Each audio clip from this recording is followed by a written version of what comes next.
Pastor shared with you at our teachers meeting the other night on Wednesday, we all have the books from Explore the Bible. And the lesson that we're dealing with is got an entire chapter in there. Well, there's a whole lot of detail that I do not include in the notes section of what we're dealing with, okay? So what I have done is I have taken the, and again, we'll get this worked out with what's her name? Janae. And because we still want them printed. We've got them uploaded to Sermon Central, Sunday School Central, but we still want the hard copies for our meetings, okay? But that said, we're going to start in the book of Galatians, and we're in chapter 1 this first Sunday, which is coming up. The other lesson for the 9th is already completed. I'll have that uploaded this week. But we will only be doing, we're not going to be doing an entire chapter. So for example, we'll have one lesson in Galatians chapter 1. Then the next lesson is actually in Galatians chapter 2. And a lot of one, didn't you? we skipped, we did. And that's what this Explore the Bible system does. It picks important key things out of the chapter and then develops lessons. But it doesn't attempt to do verse by verse. That's how they get through the Bible in 9 years. So, in any event, what we're going to be talking about in the lesson for next week is the gospel and the fact that Paul identifies himself as an apostle and then defends his apostleship because he calls himself an apostle out of due season. He was not one of the 12, but he saw the resurrected Christ and Jesus called him, and so he validates his apostleship. And there's a number of situations there in the book of Galatians where he deals with that. But chapter 1 does introduce us to the fact, and in fact that's the first point. What I've done again is I've taken that full chapter of material, I've condensed that down into kind of a working cheat sheet, if you will, of the outline of the lessons. So the first point is appointed by God. And again, that's Paul validating his right to be an apostle, his right to be a writer of the New Testament. And so it talks about his calling. And again, I've done the formatting a little bit different than with, we're still in the hook, book, look, took method that I condensed it into. But when I ask questions, I actually say question and then possible answers. Okay? And so that's kind of the format I follow in developing this. And so, for example, the first question, how is Paul's calling different from the original 12? Well, then I give what could come up as possible explanations for that and have us understand why he is indeed an apostle. Second question, how is Paul's calling different from the calling ministries received today? And so I deal with the fact that as an apostle, he was specifically and directly called by God. God gave him revelation. God spoke to him. And that he was, again, an apostle because he had seen the resurrected Lord, which was one of the criteria of being an apostle. But yet we still, in our lives, have the Holy Spirit indwelling us. And the calling is different in the way that God will encourage us and ask us, call us, thrust us into service.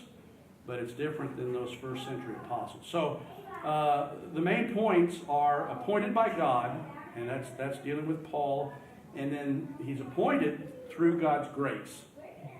And there's that section in Galatians 1 to 10 where it's talking about the grace of God that Paul clearly experienced. And then it does introduce, and that's what Galatians is about, because Paul introduces the fact that the gospel was distorted by some. and it was these Judaizers. There were these people who were Christians, but they had been Jews before they became Christians. Well, these Judaizers started suggesting, okay, we're good Christians now, we follow Jesus, but now we need to still comply with the Judaism that we're familiar with. So the problem for the Galatian churches that Paul's writing these letters to is that these Jewish Christians were going to the Gentile Christians and saying, wonderful, it's great that you're a follower of Jesus like we are. Now you need to become a good Jew. And you need to submit to the law. And one of the things they wanted all of these Jewish Gentile Christians to do was submit to circumcision and then start observing all of the feast days and all the things from the Mosaic law. And really, it was one of the genius things about Judaism, Christianity, that Jesus did what? What required the Jewish Christians to abandon their Jewishness? He rose on Sunday. Right? Good, yes, good. And so they're... He was the law, and Moses, instead of following Moses' law, he fulfilled the law completely, right? But what historically happened that really eliminated the Jews? The temple. Yes, temple was destroyed. specifically the temple was destroyed. Because these Judaizers wanted to keep forcing Judaism onto Christianity, which all of a sudden kind of turned it into a work. I mean, yes, it's Jesus only, but it's Jesus only plus us observing the laws. Well, the way God dealt with that was He destroyed the temple in 70 AD, and there hasn't been a temple since, and there haven't been Jewish sacrifices since. And so that's part of what God is ultimately going to do to make even Christians that were Jews previously reject their Judaism and just embrace Jesus only in their biblical Christianity. So anyway, that's part of what the lesson's dealing with in the first chapter of Galatians. And I think you'll have easy opportunity to just follow through the hook, book, look, took. The way the Explore the Bible works is the took, the look and the took part are a little bit more abbreviated. It's more specifically, this is what you can do this week, and it may just be like one thing for you to specifically pray about during the week coming up as far as the took part. And so we'll use that template for the time being, but we may embellish that a little bit and add a few things additionally to the look and took part. But I don't think those of you who've been teaching the lessons in Matthew, I don't think you have any trouble making this transition to Galatians. It's just a little bit different formatting. But again, I'm encouraging you to read the material in the chapter in your Explore the Bible lesson, because there's a lot of detail that for your specific group you may want to include that I may not have included in the cheat sheets. Okay? So yes, Dan. So we don't have to follow the student guide and all that kind of stuff? No. At all? Okay. No.